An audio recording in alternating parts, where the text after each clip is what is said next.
All right, what's good, y'all? What's good? Welcome back to the show, man. Recap with Mo, where we getting ready to get into another one. A new show on this platform right here. I already told y'all I was going to catch up with it because my girl is on there. Y'all all know her from the Zach Tima episodes as Deja, her fine ass. So I had to go and check out her show by Tyler Perry titled Caught Up. All right, now I got to admit, this ain't my normal cup of tea, but I'm going to go ahead and get into this thing because she was on here, so I told y'all I was going to check it out. But anyhow, what we getting ready to talk about is episode number 1 of season 1 titled Don't Judge Me, all right? But before we get into this thing, make sure to like and subscribe to this channel so you don't miss shiznit that's going down, all right? So the synopsis for this episode states that Jazzy gets a life-changing surprise when her football star boyfriend, Wayne, gives her a luxury new home that could get her out of her parents' apartment. But there's one unexpected issue. Now that we got that out of the way, let's go ahead and get into it. All right, man, listen.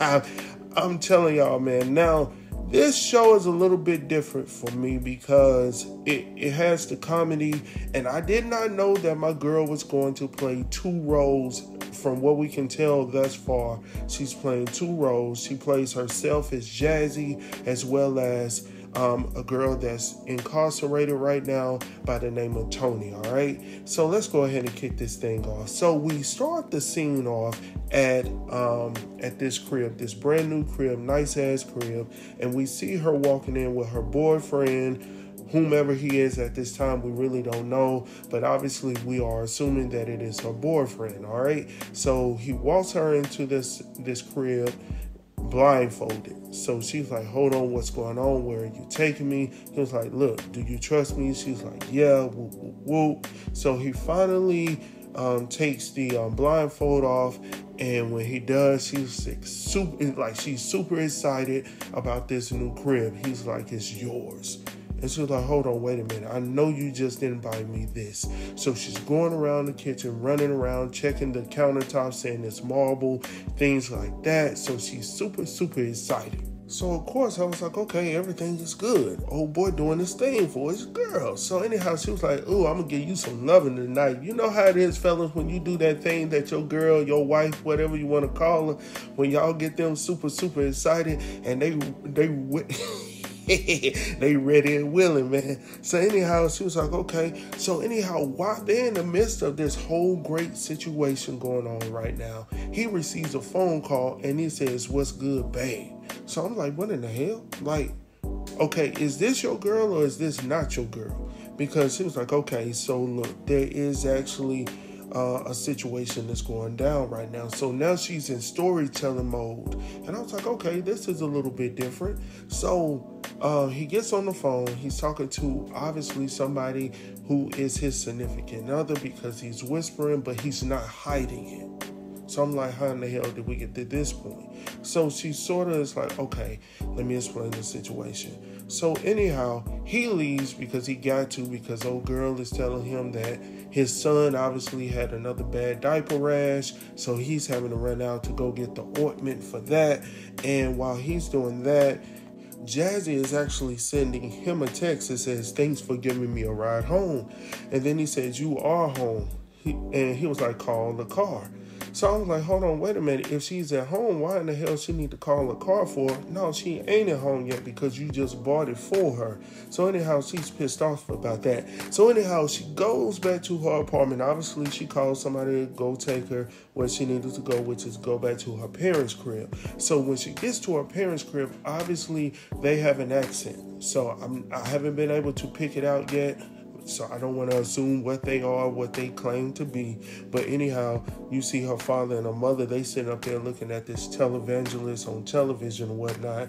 And her mom is like, look, you need to grab that Bible and sit down and watch church.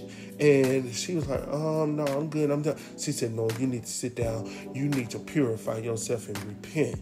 Because she already know what you've been doing out there in them streets, Jazzy. Anyhow, she was like, oh, okay. So she went ahead and grabbed that Bible while she was sitting there getting ready to get her worship on with old boy. Her phone then rings again from a text message alert. So she looks at her mom looks at her, and she was like, look, I'm sorry, but I got to go ahead and take this. So anyhow, she runs to the room. It just so happens to be the operator. Now, it's not the normal operator. Like, it's not the one that we grew up listening to on the phone. Maybe they different elsewhere. But anyhow, the operator says an inmate at the federal prison is calling you. Like, would you accept? Dial 9 now. So I'm like, who in the hell is this? So anyhow, it's her. Well, not her. Well, it's her playing another character by the name of Tony. Now, Tony is her, so she's fine as well, but she's actually in prison, and she tells her that she's getting out of prison in 8 days, all right? And she was like, look, when we link up, I'm going to come over to your crib. We're going to have a party. We're going to have a get-together. Well, Jazzy conveys to her that she actually has a house of her own. And she was like, yeah, I know. You living with your mom and dad. She was like, no, I for real, got a real crib. And she was like, hold on, wait a minute. You ain't got no type of money for no for real house. Now, I think they live in Miami. I may be mistaken, but from what I can tell from the scenery and the context in which they reside, it looks like Miami, all right? So anyhow, I know things are quite expensive down there. So anyhow, when she tells her that she got a crib, old girl on the phone is like, hold on, wait a minute, you ain't got that type of money, but unless you doing that thing on the side. And I was like, yeah, exactly. So she's telling her that, hold on, let me find out you got that type of wop down there, all right? And this and this. And she was like, no, I ain't got all of that going on. But she did convey to her that her man did buy the house for her. So she was like, hold on, wait a minute. But then she said, the only other thing about this man that bought me this house is that he's married. And she was like, well, not married, but he's in a situationship. So she was like, hold on, wait a minute. And she was like, hold on, he probably just got tricholitis or something like that. And I was like, hold on, wait a minute, what in the hell is tricholitis? And she was like, and she said the same thing. She was like, what is that? She was like, well, when it probably just got tricholitis, you know what I'm saying? He got an uncontrollable urge to just trick. You know what I'm saying? Some people be out there like that. So anyhow, long story short, she was like, look, you got a couple of days before I get up out of here. And then she was like, you need to just confront your mom and tell her, hey, you got a crib and you just want to be able to lay up with your married boyfriend. That's what you want to do. And old girl is like, Jazzy is like, look, I cannot tell my mom that. Now, her mom and her dad, I'm not going to say much about her dad yet, but obviously her mom is super holier than thou. So that's probably her concern about this whole situation, and we'll get into that a little bit later because something went down in this episode which drove me crazy, man. So anyhow, next scene, we see Jazzy in the bathroom pleasing herself, you know what I'm saying? And her mom comes up to the door, and she was like, hey, Jazzy, you in there brushing your teeth? And she was like, yeah, Mom, I'm in here brushing my teeth. In reality, she had that thing down below, pleasing the love below. So that's what I'm gonna call it. That's what I'm gonna keep it PG. So she was down there in the love below, and her mom was like, okay, well, you know how I like to keep it quiet when I'm doing my Bible study. And she was like, okay, but I mean, Mom, it ain't that loud. I mean, you. So anyhow, her mom stood there for a minute just listening, and then she decided to walk off. So anyhow, we see Jazzy leaving the crib, and her dad's name is Fayyad. Fayyad, I believe that's her dad's name. But anyhow, he's like, why you got all that makeup on? You beautiful as you are. And ladies, I'm trying to tell y'all, there's a lot of guys out there, and I can only speak for myself and others like myself. We don't care for all of that. Like, it is what it is. Like, you put a little lip gloss on or something like that, but all that stuff when you got, it makes me think of that episode with, what's his name? Will Smith on Fresh Prince, where Gina came in, she was taking off lashes, fingernails, wigs, all types of, you know what I'm saying? So I'm like, look, less sometimes is better, man. But anyhow, she's beautiful as is. She don't have to do all of that. So anyhow, he tells her a story about, this girl he met at the club before he met her mom. And, when she got there when he took her home the next morning when he woke up, it was a whole different girl. You see what I'm saying? So that's exactly what I'm talking about. Like, you don't have to have all of that, all right? So anyhow, we head over to the club where we see Jazzy actually has a job there as a bottle girl, and we see other women there with her, getting dressed, getting ready to go out on the dance floor and whatnot. So she's going through the different girls that's there. She's talking about Ashley. Now Ashley is a girl. She said they don't really mess with her because she's out there always trying to get everybody's man out there on the club.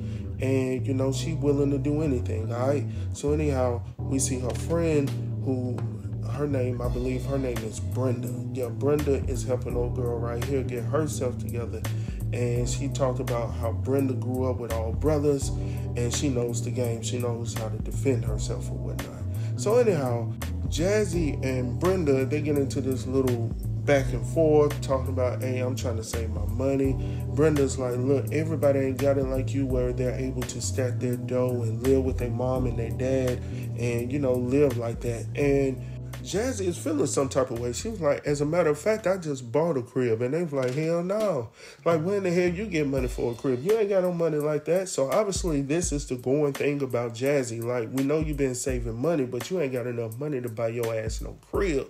But anyhow, she was like, no, I've been saving my money. And they're like, no, we see that Cartier bracelet that you got on. So she was like, oh, no, that's fake. And then Brenda's like, well, what about those diamond earrings you got on? She was like, no, those are fake too. So she was like, well, shit, let me know where you can get where I can get some of that some of that knockoff jewelry like that, because they look good as hell.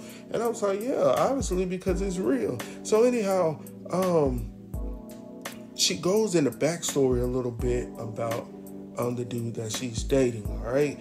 And his name is Wayne. Wayne was born and raised in Philadelphia, the city of love, and he was raised by his grandmother. So he spent a lot of time after school playing football, learning how to play the game, all right? So he became very good at it. He became like the main guy in his high school. He became like one of the star players in the college league. So now he has made a big name for himself. He was signed to a major league football establishment, all right? So she met him actually at the club where she works, and he actually asked her out. She was one of the bottle girls, and he asked her for her number from that point.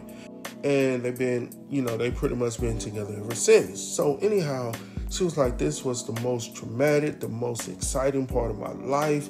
And so they go out to eat, and they have pancakes the next day, and they just, they feeling each other. So he pretty much conveys to her at this point that he has a son, by the age of 3 months, I think 3 months, something like that. I think that's what he said. I'm not sure. No, I think he said 3. And then she was like, okay, well, what about the mom? Is she still in the picture or whatnot? And he was like, yeah, she is, but not like that. So, like I told you before, she has this storytelling mode on the side where she's narrating the episode. And she was like, look, whenever a man says shit like that, I'm in a situation, that's exactly what he means 99% or 98% of the time. Now, let me go ahead and give you my explanation to that as a grown-ass man. Every time we say we're in a situation doesn't mean we're actually in a situation. And I know y'all probably sitting there like, hell to the no. But I'm just being real. Sometimes we don't know where we are. Now, can we be real, ladies and gentlemen? Sometimes y'all give us mixed messages as well. We definitely, in today's context, you don't know where you are landing with a female. I'm just being 100. So, we could be in a situationship. Like let me tell y'all a little bit about me, and I'm gonna get back to this story real quick. So before I met my wife, I was in a situationship. All right.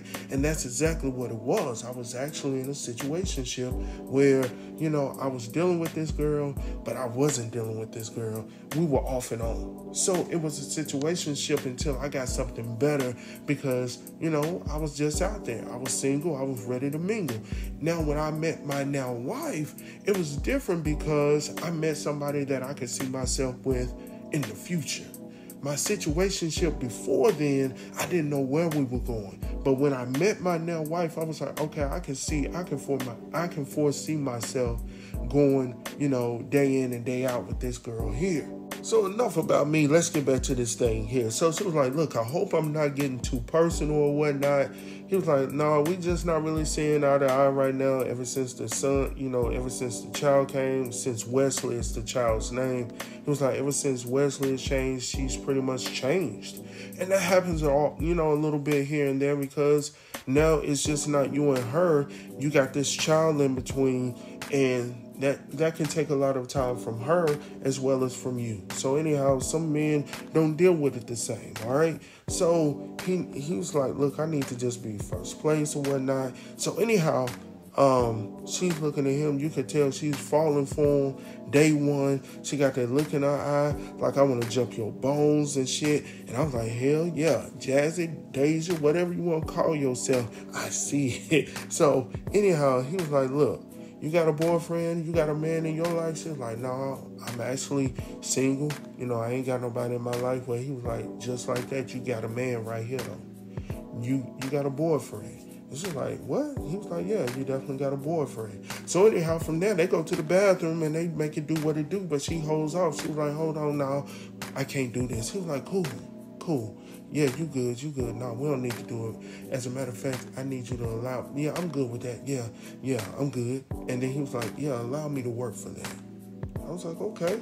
But the real thing is, she ain't took no bath since the other day. So, she ain't clean down there in the love below. So, she wanted to make herself flowery for my brother here. So that's the real reason why she didn't go all the way 100%. See, y'all got to be real about the situation as well. Because she just said, no, the real reason is I ain't clean, so I ain't going to do that on the first date. Now, I honestly respect that. Like, you don't have to get it in on the first date. As a matter of fact, it's good to wait. You get to know more about the person than them knowing who you are down below. Get to know me on the mental side, what I like, what I dislike, what I like, how I like to, all of that stuff. Like, just get to know people. But anyhow, so they go in hard. She starts telling him about her life. He starts telling her about his situation. And they're honestly dating one another. So he gives her this love Cartier bracelet, which my wife has been asking for. But I believe that shit is like $5,000. I think the last time that I seen the shit. It might have gone up. But anyhow, I was like, cool. So anyhow, from there, once he gave her that gift, all bets were off.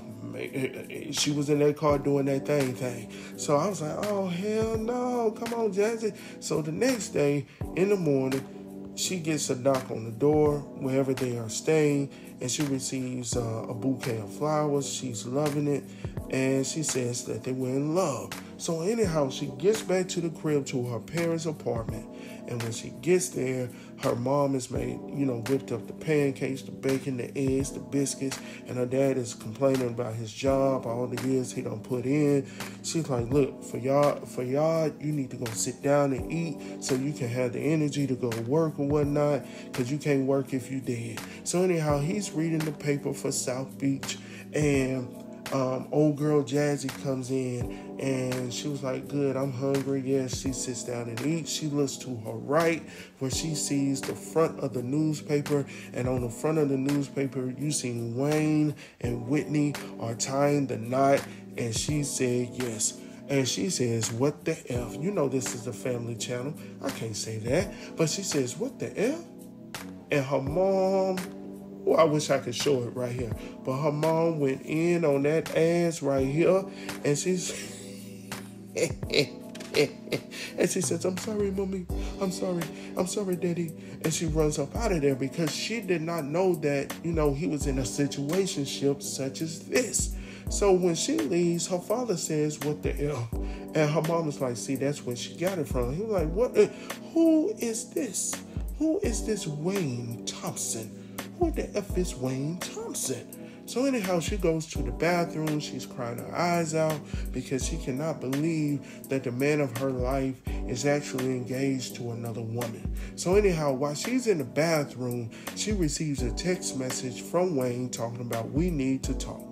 All right, ladies and gentlemen, that is the end of the episode. I'm going to be honest with y'all. I don't know how long I'm going to carry out this series. This is just episode 1. I can't really give you my take. Like, I can go ahead and rate this episode that I watched. I'll give it about a 7.5. It did answer a lot of questions how she got caught up in this situation. I'm not sure how she's going to deal with the situation. I am liking the flow of the episode, so I'll give it about a 7.5, all right, at this point. But as long as her fine ass is still on this show, I'm probably going to watch it, and as long as y'all give me some feedback about this show, I'm going to continue to recap it, because you know how we do on this platform. But with that being said, I will have episode number 2 right after this, so stay tuned. Talk to y'all soon. Peace.